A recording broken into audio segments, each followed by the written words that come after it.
Hello everyone and welcome to Review Information. In this video I will show you how to disable or enable shadows in Windows 10 operating system. Let's see how to do this.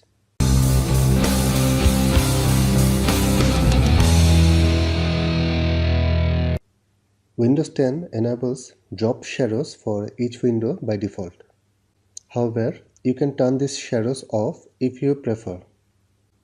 This setting is available in the old Advanced System Settings window. To open it, hit Start and type Advanced System Settings into the search box and then press Enter.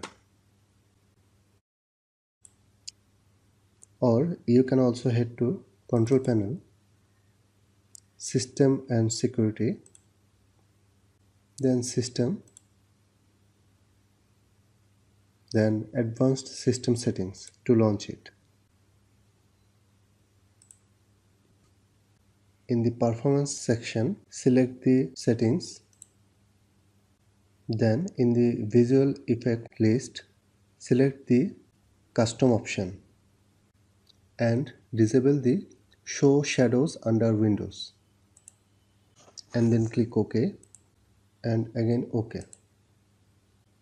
Now you will see window shadows will instantly vanish. You can return here if you ever want to re-enable them. That's how you can enable or disable shadows under window in Windows 10 operating system. Thanks for watching. Hope you guys enjoyed my video. Please subscribe my channel for more videos. Goodbye.